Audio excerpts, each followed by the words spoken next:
আমাদের হামের টিকা কন্টিনিউয়াসলি চলছে and we have sufficient stock. আপনারা এই কথাটা বলবেন যে আমরা কতটুকু সিরিয়াস। পৃথিবী আমাদের বাংলাদেশের ইতিহাসে কোনো দিন কোনো এই ডিজাস্টার পিরিয়ডে এই প্রাকৃতিক দুর্যোগই বলবো এটাকে আমি, যে কোনো দেশের প্রধানমন্ত্রী যে সারা দেশে এই ভিজেলসের টিকার উদ্বোধন কোনো দিন করেন নাই। আমাদের মাননীয় প্রধানমন্ত্রী জনাব তারেক রহমান, আপনারা জানেন 20 এপ্রিল বগুড়াতে একটা বাচ্চাকে গায়ে ধরে কান্না অবস্থায় বাচ্চাকে কান্না থামাতে আদর করে উনি সেখানে ভ্যাকসিন মিজেলসের ভ্যাকসিন উদ্বোধন করেছেন। এবং একই দিনে আমি সহ আমাদের প্রতিমন্ত্রী, আমাদের মন্ত্রণালয়ের সকল অফিসাররা বিভিন্ন জায়গায় আমরা হামের টিকা দিয়েছি। বাই দিস টাইম আমরা বেশিরভাগ ডিস্ট্রিক্ট মোর দেন 100% আমরা টিকা কাভারেজ করেছি টার্গেটের। যেই কয়েকটা বাকি আছে অনলি 1 or 2% ওগুলি চলমান।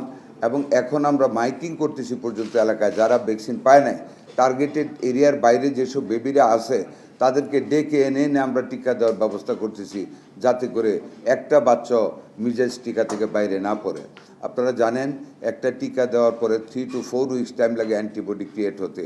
সেই অ্যান্টিবডিটা ক্রিয়েট হওয়া পর্যন্ত আমাদের অপেক্ষা করতে হবে। আমি অত্যন্ত পরিতাপের সাথে বলি, তো দুঃখ করব না, দ্যাট ইজ দ্য নেচার। হয়তো বা আমাদের চাপে রাখার জন্য অনেক মিস ইনফরমেশন অনেক পত্রিকায় আসতেছে। আপনারা জানেন হামের পরে যে রোগটা হয়ে যায় নিউমোনিয়া হয়ে যায়, এমন কিছু নিউমোনিয়া ঘটনা ঘটে যেগুলি সার্ভাইভেবল না, যেগুলিকে আপনারা জানেন আমাদের ventilation is the last cure for this treatment. সেই ভেন্টিলেশন পর্যাপ্ত পরিমাণে আমরা প্রত্যেক জায়গায় দিয়েছি এবং আমাদের হাতে আজকে ঠিক এই মুহূর্তে পর্যন্ত আরও 10টি ভেন্টিলেটার আমেরিকা থেকে আমাদেরকে দান করেছে আমাদের একজন private entrepreneur of pharmaceutical production. আমরা সেইগুলো আজকে ডিস্ট্রিবিউট করব।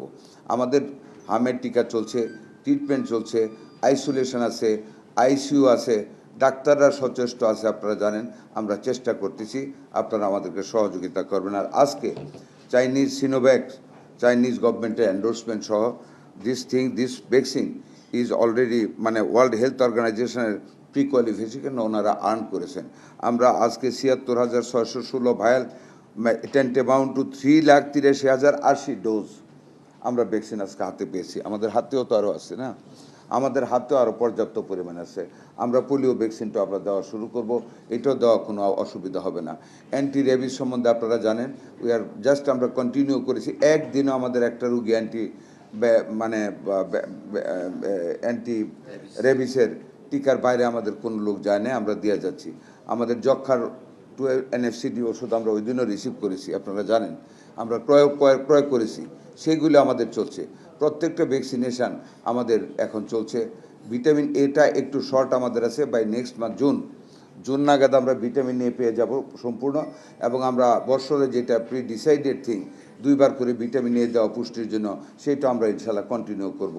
We are not lacking behind in this sector at this moment. ডেঙ্গুর তো কোনো টিকা নেই, ডেঙ্গু আমাদের অ্যাসিস্ট করতে হবে, সবাই সহযোগিতা করতে হবে। পরিষ্কার পরিচ্ছন্নতা প্রোগ্রাম আমরা চালাচ্ছি এবং আপনি জানেন আমরা মোবাইল হসপিটালও করে রেখেছি, যদি রুগীর চাপ বেশি হয়ে যায় যাতে একটা রুগী আমাদের বাইরে না থাকতে হয়। আমরা টেন্টিং করে আরও মাঠ রেডি করেছি, বিছনা রেডি করেছি, আমরা তাদেরকে অ্যাকোমোডেট করব। দোয়া করবেন যাতে কিউরে না যেতে হয়, যাতে প্রিভেন্ট করতে পারি। দেখেন আমরা তো আশা করি, আমরা তো টিকাই দিচ্ছি, টিকার উপরে তো আর কোনো ট্রিটমেন্ট নেই এবং it is a continuous process. We are continuing everyday. যে এমন না যে আমাদের টার্গেট শেষ হলে আমরা অফ হয়ে যাব, আমরা খুঁজে খুঁজে টিকা দেবো। এবং অলরেডি যেখানে 100% টার্গেট আমাদের হয়েছে, ওয়ার্ল্ড হেলথ অর্গানাইজেশনও স্বীকার করেছে যে আমাদের টার্গেট ফিল আপ হয়েছে। এখন আমরা we are looking for the babies unvaccinated. আমরা